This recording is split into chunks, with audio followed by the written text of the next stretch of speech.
Good afternoon, and thank you for being here. I am DeKalb County District Attorney Sherry Boston, and today I'm here to announce indictments related to the tragic death of Lakeside High School student Sophia Leshkavelli on February 24th, 2024. First, I want to express my deepest condolences to Sophia's family and friends and fellow students who have suffered a tremendous loss. Her untimely passing has impacted not only the Lakeside and Oak Grove communities, but people all over Metro Atlanta. I would like to take a moment to introduce the people behind me and acknowledge their hard work on this case. Director of Major Crimes, Lance Cross, Supervising Investigator, Christopher Hollowood, Investigator, Jamie Carroll, and Senior Assistant District Attorney, Jordan Reiser. Now I'd like to provide you with a brief overview of the facts of the case. At around 12:11 a.m. on February 24th, officers with the DeKalb County Police Department responded to a 911 call about a single vehicle car crash on Oak Grove Road near Kirkland Drive. When police arrived, they found a blue Mazda CX-5 flipped over upside down in the roadway. The driver, Hannah Hackmeyer, and her backseat passenger, Anana Rao, were able to crawl out of the vehicle. But Sophia Leshkavelli was trapped in the front passenger seat. First responders extracted Sophia from the car and rushed her to the hospital, where she later died from her injuries. Data recovered from the car's airbag control module showed that Hannah was speeding more than 60 miles per hour over the limit, hitting 98 just 1 second before the crash. The car's computer also revealed she never tapped the brakes. Using both a portable breath test and a blood test, investigators determined Hannah Hackmeyer was under the influence of alcohol at the time of the crash, with a blood alcohol concentration of 0.046, more than twice the legal limit for someone under the age of 21.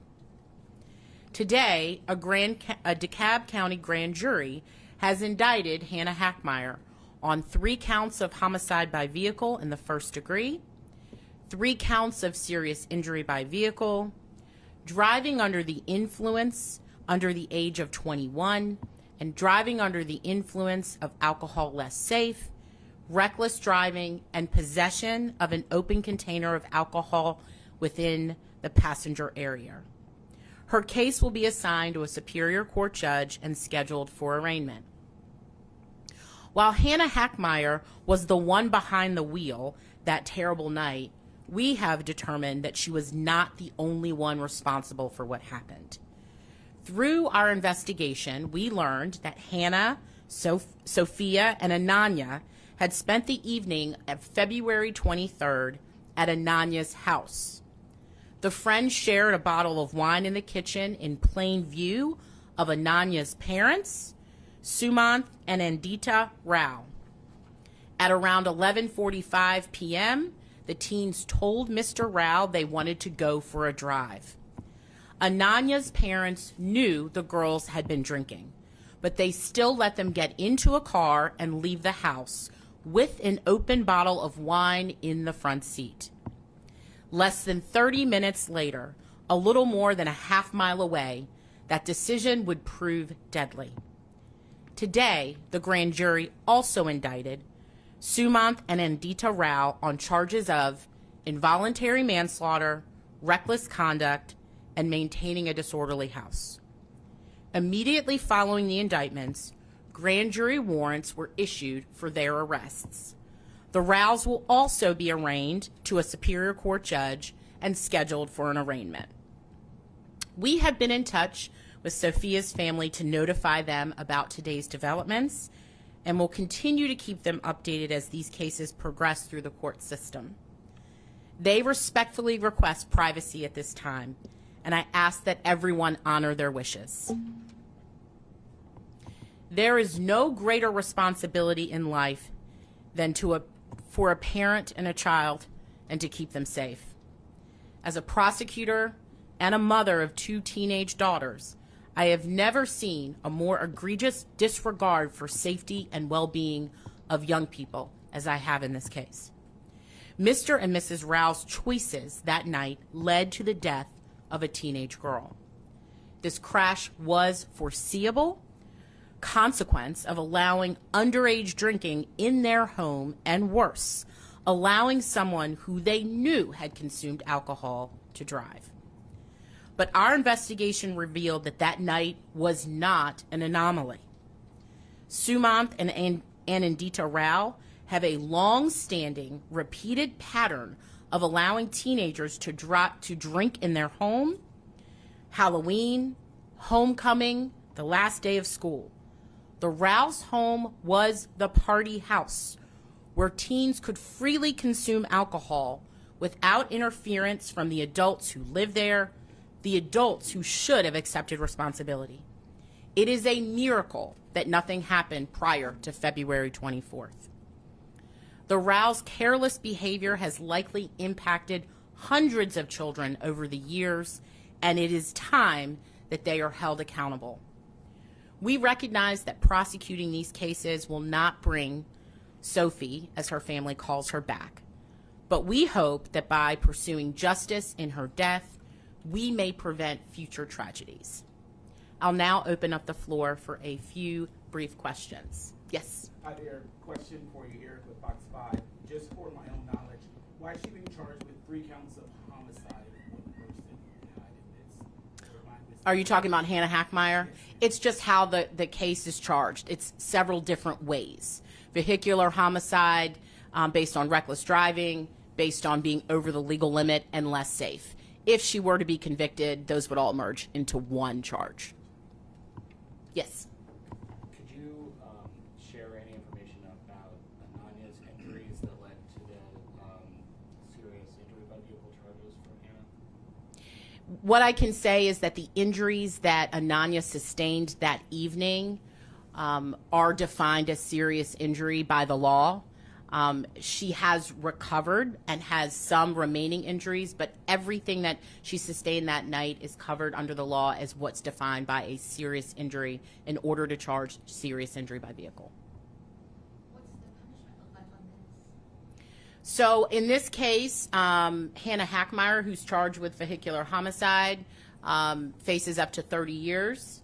The Raos, who are charged, the most serious charge being involuntary manslaughter, that carries a penalty of up to 10 years. There are some misdemeanors connected to those, and as you know, a misdemeanor charge is up to 12 months.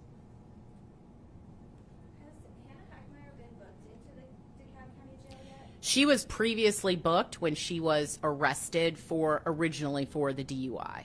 So her indictment today did not result in an additional booking. It was not necessary. It was just the formality that we needed in order to bring her case officially into Superior Court. Was she officially booked when she was arrested, though? I think she went to the jail, had her blood drawn, went to the hospital, and then was released from there. So was she booked within Yes. that time? Not that time, after. Once the police officers got the test results back and she was officially charged with vehicular homicide, she was booked in and out of the jail pretty quickly. Today, after the grand jury issued its warrants, Mrs. Rao has been picked up and is in the jail, and at this point Mr. Rao is out of town, but we've been in contact with his attorneys and we are making arrangements for him to turn himself in. Your message to people watching, this is not only for the driver in this, but you guys are also going after the parents as well. Talk about just the seriousness of it and just the message for other parents out there or people who condone this type of behavior. Well, hopefully the message is ringing loud and clear today, that if you are going to break the law by supplying and or allowing people under the age to consume alcohol in your homes, then you will be held accountable for the foreseeable actions that we know come with that. And so this should be what I call a reminder because we all know what the law is, and we all know what can happen when young people engage in this type of activity. But when you openly allow it, you don't disregard it, and you allow those same young people to walk out of your home after drinking, then you will be held responsible equally and criminally for that conduct. Has bond been set for the round? Yes, bond has been set, $25,000. And is Hannah out of jail? Yes. Hannah was arrested a while back after the charges were initially made against her. Yes. What's her bond? I will have to get that information for you. Can also just clarify the charges of homicide by vehicle first degree, is that a felony? Yes, it is. And you said those are related, so it was like homicide by vehicle, driving under the influence, like those were related to homicide? Vehicular homicide in the first degree is a felony. And so each of the ways that we have charged it, over the legal limit, less safe, and reckless driving, are just 3 alternative ways that we can prove that charge. You can only be convicted once. All right. Thank you very much.